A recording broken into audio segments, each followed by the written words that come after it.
We are your home theater and AV questions answered. This is AVRant. Want your home theater or AV question answered by Tom and Rob? Send it to question@avrant.com. Welcome to AVRant. I'm Tom Andry, and I'm here with Rob H.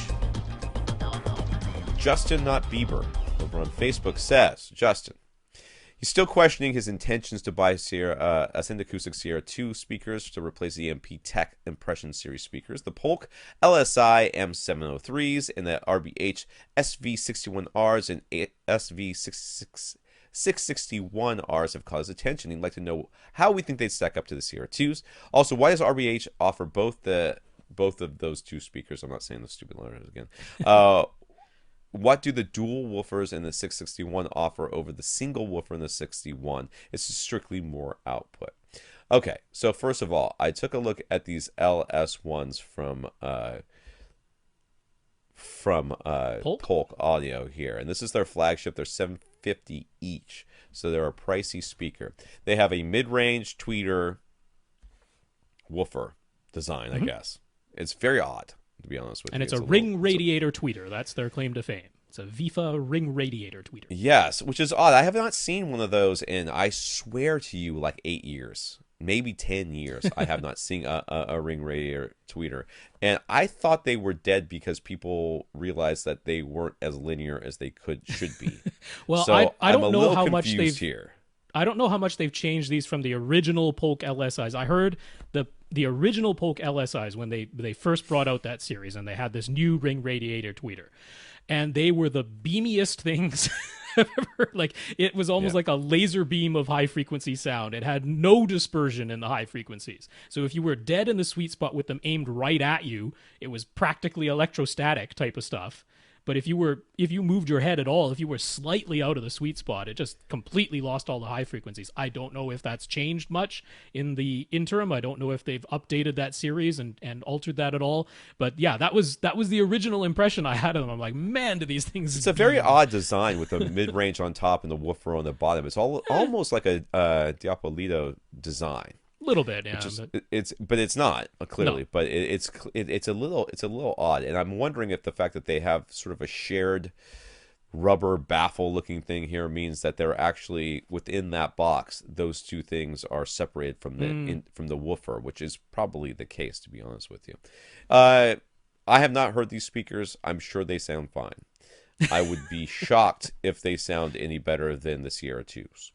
Now, the RBHs, the SV61s, Rs, and the SV661Rs, basically what those are bookshelf speakers. One is a tweeter woofer design, and one is a mid-range, well, I guess all of them, woofer, tweeter, woofer.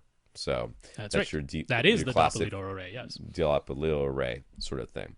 So, why is one preferred over the other? Why they go with one of these designs versus the other, it probably is a lot to do with output. I have to be honest with you. Just having that second woofer in there gives you a lot more bass. So if you're in a bigger room, or if you want 3 matched speakers and you want one, lying on its side, the 661s make a little bit more sense. The 61s, I'm sure, are fine. I don't know. Like, I haven't heard these in years, because I know these are new, but it's RBH. I've heard their bookshelf speakers before, and I don't know how well these in particular would match up with your Sierra-2s. I'm wondering if the next one up on RBH was the Signature Series. These are the top of the line. These are the he's looking at the the Rs. Reference. Yeah, these are he's looking at the reference. Rs. Oh, okay. Yeah. I was looking at the regular 661s. Ah, no, these ones have the folded ribbon tweeter. These. Oh, okay then. All right. Yeah. I think these would be. I don't know, dude. It would be very hard for me to. I have not heard these in years, because this is very similar to the. God, what was the name of that speaker that they turned into the granite speaker? It was the. Oh, the like the Status Acoustics. Yeah, the Decimos. Decimos. It's very similar to the Decimos, different tweeter. Very similar to Decimos.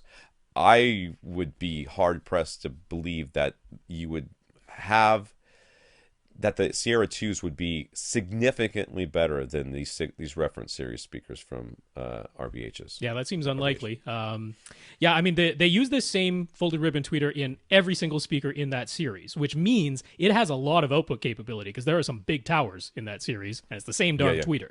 So it means that in that SV61R, the smallest bookshelf that's just the tweeter and the woofer, they are really tamping down that tweeter. They created that speaker because there are people out there who I want a moderately sized bookshelf speaker. They're like, I don't have space for a big speaker. That's why they created the SV61. It means they had to really sort of curtail the output capabilities of that tweeter to make that speaker work, but that's why that exists.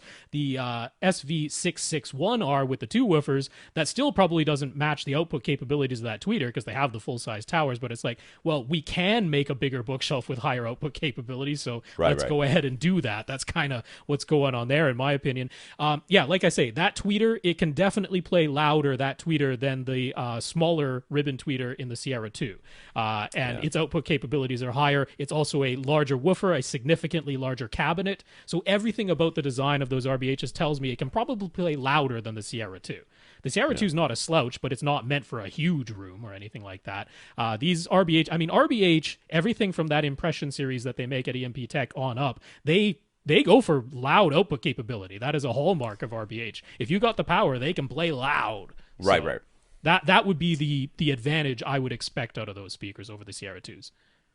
And RBH also goes for extremely linear responses, too, which means that their speakers, even if they're not even from the same series, tend to play nice with each other.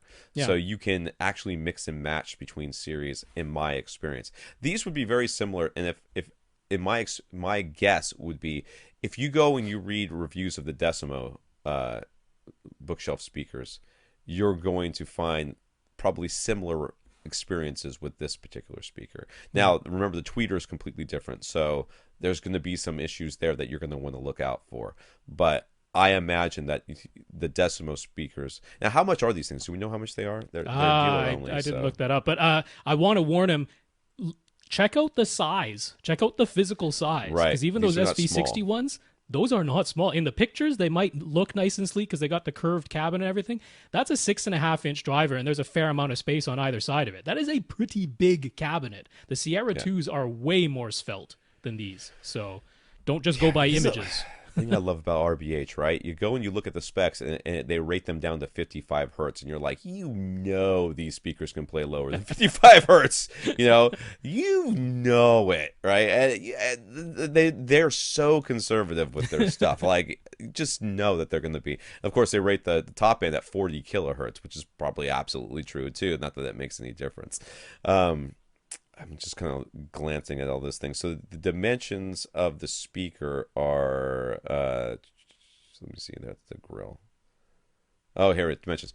About 7 3/4 inches wide, 13 3/4 inches high, and 11.5 deep. It's a foot deep, dude. Foot deep.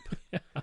That's a significant bookshelf speaker. It's a beefy bookshelf speaker. So so don't discount that. That could be especially with his next question. Yeah. All right. I'm looking at the thing here. Hold on a second. So, what size driver does the Acoustics Sierra Luna satellite speaker use? Could they make for a sufficient on-wall speaker in a small room, 11 by 13, sitting 9 feet away? Yeah. Oh, yeah. They would have no problem whatsoever. Dave Fabricant, well, this is where we go back to this RBH speaker. You're like, these would be massive speakers in your room. Yes. Is that a bad thing? Absolutely not. Absolutely not. It's not a bad thing. It's just what it is. It's just you don't need that output capability. It's certainly not in an 11 by 13 foot room sitting 9 feet away. Dave Fabricant said he was sitting 12 feet away from the Sierra Luna satellite speakers, and he got them up to reference volume from 12 feet away. So should be no problem acting as your surround or even wall mounted front speakers if you're 9 feet away. Should be zero problem. They're a nice, cute little speaker too. He asked what the driver size was. It's 4.5 inches. For the woofer. I'm sorry, I'm seeing a speaker for the first time and trying to understand what I'm seeing. Okay. Here we go. Just noticed that Axiom Audio recently started pre-orders for 2 new speaker models: the M5 HP bookshelf and the QS10 HP surround are both, boy, they just jumped right on that HP bandwagon, didn't they? Yeah. Are both three-way designs using a 1-inch titanium tweeter, 5.25 inch, a 5.25 inch aluminum mid-range driver, and a 6.5 inch high-power aluminum woofer. He hasn't heard anyone mention them yet, so he's interested in our thoughts. All right, the QS speakers are very good at these are their surround speakers. They're all in phase. They fire in phase. Yep. And It's a quad polar, they call it. that's I guess what they this call would be a a quad quint polar because this now has a single forward-facing woofer. So I it's guess got that's a quint polar. two angled tweeters, and then it has a mid-range on top, and I'm guessing a mid-range on the bottom. It does. And a woofer facing straight out. And when you put the grills on, these are some of the ugliest looking things in my opinion. Because man, are those some ugly grills. All right, so in all honesty, I'll be honest with you. This speaker, oh my God, is that really the grills? Yeah. Okay, that's awful. This speaker doesn't look like it was designed with thought in mind to me. Okay, I'm not insulting Axiom. I'm just telling you what I feel. I look at this and think, I can see no possible benefit to having a 10-inch woofer fire straight out into the room. I can see no reason why that would be. Someone could explain it to me, and it might make sense. But I mean, they're just trying to get doubtful. something that can play louder. That's really all it's about. That the HP stands for high power. I mean, they still haven't even figured out how to countersink their stupid screws yet. The screws are sticking out from the woofers. I mean, it's been like 25 years, guys, and these are $850 a pair. I'm not buying that. No, these M5 HPs. They're one of those speaker designs that like people request, like people often request, like make a 3-way bookshelf speaker, right? Because these are essentially the M2. That's what the tweeter and mid-range stack is. That's the same as the M2 speaker. And then they added a single 6.5-inch woofer to it. Well, if you go to the M60 towers, that's the exact same tweeter mid-range stack with two 6.5-inch woofers in a tower-sized cabinet. So this is like a tamped down M60 tower or a beefed up M2 bookshelf. Okay, but it means that you had to tamp down the tweeter and tamp down the mid-range versus what the M60 can do. So like this is something that again over at Ascend, like Dave's talked about, because people have said, "Oh, why don't you make a 3-way bookshelf speaker?" And he's like, "Because we already have the tower, and that's the most efficient design." Yeah. And if you made the bookshelf, you'd have to tamp everything back. You'd have to artificially hold back the tweeter and mid-range because you only have a single woofer. So, yeah, there's always compromises, but it means you have a big bookshelf speaker that can't quite do what the tower can do and can only do a little bit more. I don't quite understand what the benefit of this is over the M22. Yeah, the M22 is essentially the same design but with two of the same woofer, and it's cheaper. Yeah. Yeah. You know, what is this high powered HP, whatever it is? What is that doing that this M22 can't do? Because what are the woofers on that one? I'm clicking on it right now. It's two 5.25-inch on the M22, and this is one 5.25-inch and one 6.5-inch. So maybe it plays a little bit lower. I don't know. That would be it. It's very odd. I don't. Whatever. I'm sorry. I just can't get over the fact that M22 speakers I bought for like $350 not that long ago have the exact same drivers in them, the exact same everything, and now they're $650 a pair. Is that still a titanium tweeter, but it's still a titanium tweeter? They've just painted it. All right, whatever. That's why I don't talk about Axiom. They make me sad for the state of our place.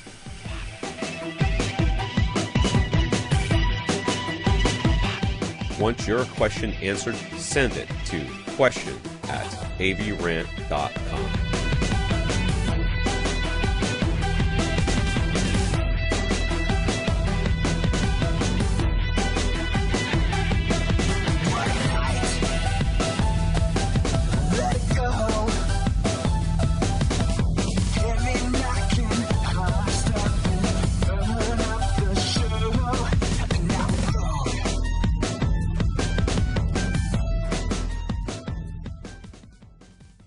This is AVRant. Now go out and listen to something.